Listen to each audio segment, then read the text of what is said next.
ఓటేయడానికి జగన్ అసెంబ్లీకి వెళ్తారా? వైసీపీ అధినేత జగన్మోహన్ రెడ్డి చేసే గుడ్డి రాజకీయాలకు ఇది మరో ఉదాహరణ. బలం లేనప్పుడు అధికార పక్షం దయతలిస్తే తీసుకోవాలి, లేకపోతే సైలెంట్గా ఉండాలి. అంతేకాని పోటీ చేస్తామని గుడ్డిగా అడుగులు ముందుకు వేస్తే ఇలాంటి పరిస్థితులే ఏర్పడతాయి. ఇప్పుడు పిఎస్సి సభ్యుల ఎన్నికకు ఓటింగ్ చేయడానికి ఆయన అసెంబ్లీకి వెళ్ళాలి, లేకపోతే సొంత పార్టీ అభ్యర్థిని నిలబెట్టి ఓటింగ్కి వెళ్ళని అధ్యక్షుడిగా రికార్డుకెక్కుతాడు. వెళ్తే తాను చేసిన శబ్దాన్ని తానే తక్కువ చేసుకున్నట్లవుతుంది. పబ్లిక్ అకౌంట్స్ కమిటీలో సభ్యుడిగా ఎన్నికవ్వాలంటే 18 మంది ఎమ్మెల్యేలు ఉండాలి. జగన్మోహన్ రెడ్డితో కలిపి 11 మంది మాత్రమే ఉన్నారు.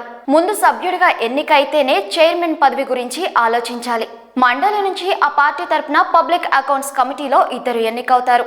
మరి అసెంబ్లీ నుంచి కూడా పెద్దిరెడ్డి నామినేషన్ వేశారు.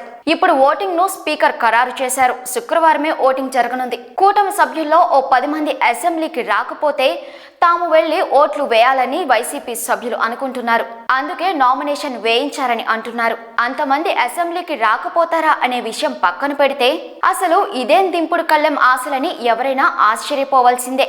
ఓ రాజకీయ పార్టీ అధినేత వ్యూహాలు ఇలా ఉంటే ఆ పార్టీ దివాలా తీయడానికి ఎక్కువ కాలం పట్టకపోవచ్చు. అసెంబ్లీలో విప్ పదవులకు ఎన్నికల ఓటింగ్ తర్వాత జగన్మోహన్ రెడ్డి రాజకీయం ఎంత గందరగోళంగా ఉందో, నిర్ణయాలు తీసుకోవడంలో ఆయన చేతకానితనం ఎంతగా ఉందో వైసీపీ క్యాడర్కు మరోసారి స్పష్టత వస్తుంది.